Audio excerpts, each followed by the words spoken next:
Xin chào các bạn, hôm nay mình xin chia sẻ với các bạn thêm một món mứt, đó là mứt gừng. Mứt gừng là món mứt truyền thống của nhiều gia đình, nổi bật với hương vị cay nồng đặc trưng. Mứt gừng không chỉ thơm ngon mà còn rất tốt cho sức khỏe.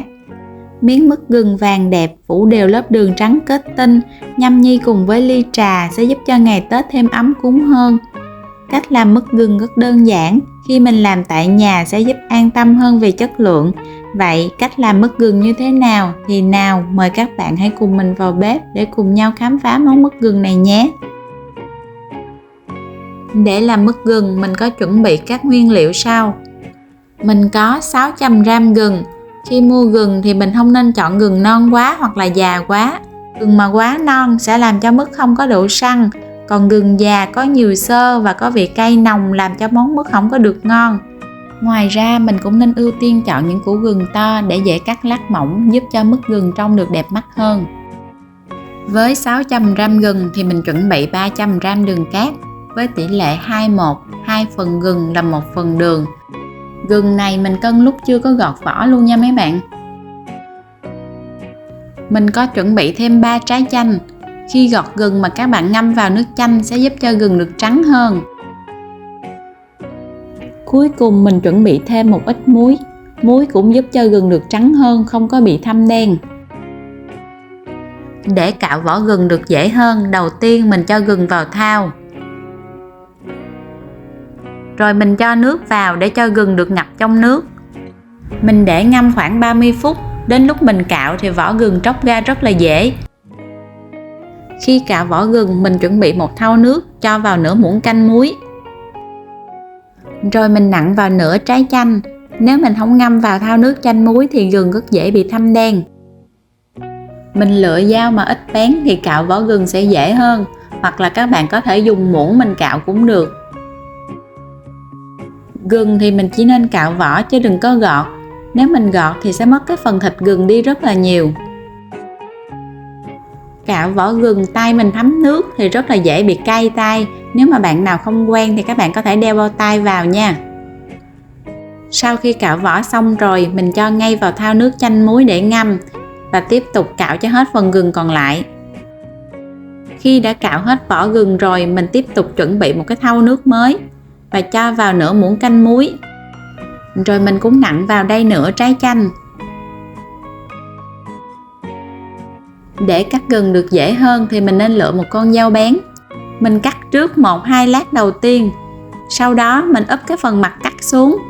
Thì như vậy cái củ gừng nó không có bị chạy, nó đứng yên, mình cắt rất là dễ.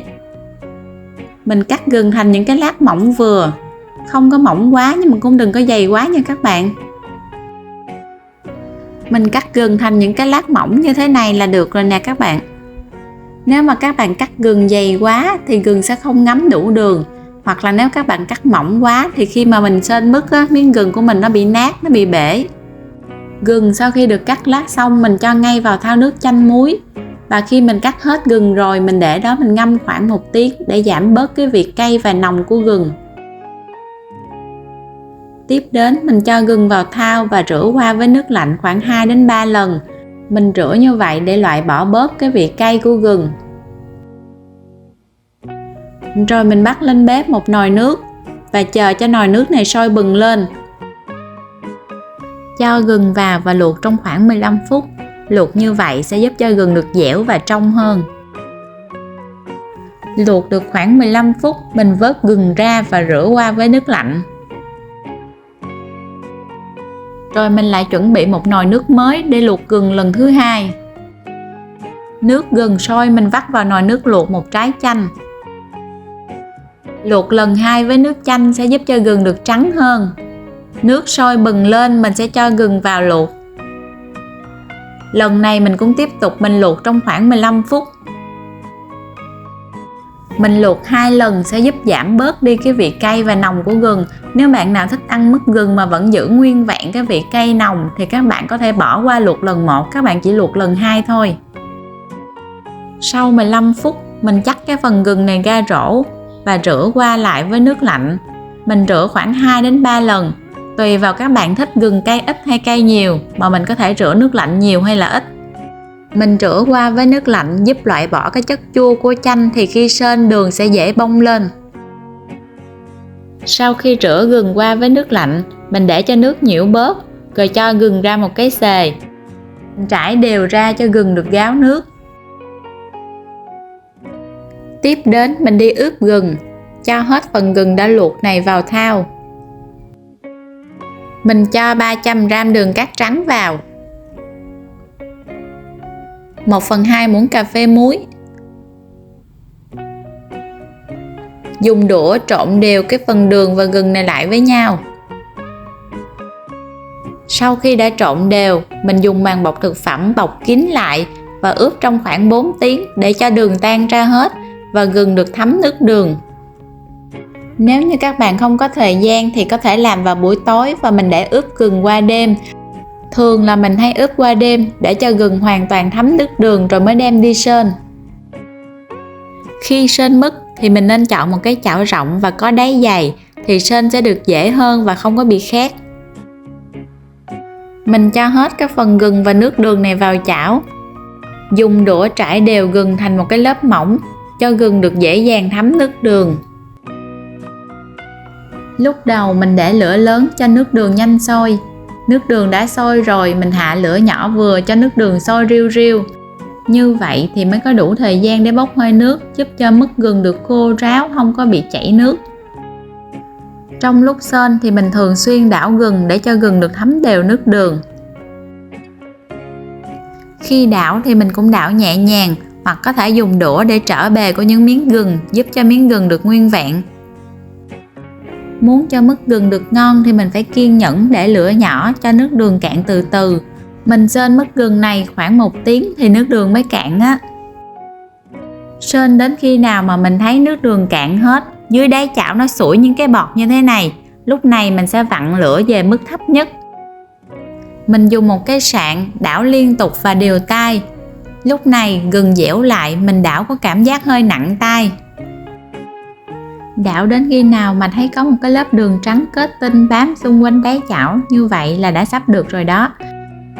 Mình đảo nhanh tay để cho những cái miếng gừng này nó rời nhau ra, nó không có bị dính lại với nhau. Khi mà mình thấy có một cái lớp đường trắng kết tinh bám đều xung quanh miếng gừng, mình tắt bếp và tiếp tục đảo cho đến khi gừng nguội. Vậy là món mứt gừng của mình đã xong rồi đấy. Mứt gừng có màu vàng phủ một cái lớp đường trắng kết tinh bên ngoài, trông rất là đẹp mắt. Mình lấy mứt gừng ra và chừa phần đường lại, sau đó đem ra hong nắng khoảng 1 giờ đồng hồ rồi mới đi bảo quản. Mình không phơi dưới ánh nắng trực tiếp, chỉ để ở những nơi nào có ánh nắng chiếu vào thôi. Mình mời các bạn cùng thưởng thức mứt gừng với mình nhé. Mứt gừng được phủ một cái lớp đường trắng bên ngoài, khi ăn có hương vị ngọt ngọt cay cay lạ miệng. Đây là món ăn thích hợp để chiêu đãi gia đình và khách trong dịp Tết. Ngoài ra món này cũng có thể giúp giữ ấm và làm giảm đau bụng, rất tốt cho sức khỏe. Để bảo quản được lâu thì mình nên cho gừng vào hũ thủy tinh đậy kín, để ở những nơi khô ráo, hoặc có thể cho vào ngăn mát của tủ lạnh sẽ bảo quản được lâu hơn. Khi dùng chỉ lấy ra một cái lượng mứt vừa đủ và không có cho cái phần mứt dư ngược lại vào trong hũ. Cách làm của mứt gừng rất đơn giản và có thể bảo quản được lâu hơn các loại mứt khác, nên các bạn có thể để dành dùng dần. Các bạn hãy thử vào bếp để làm cho người thân và gia đình mình cùng thưởng thức và để lại dưới bình luận để chia sẻ cùng mình nhé. Cảm ơn các bạn đã theo dõi. Các bạn ấn đăng ký kênh để ủng hộ mình nhé. Goodbye.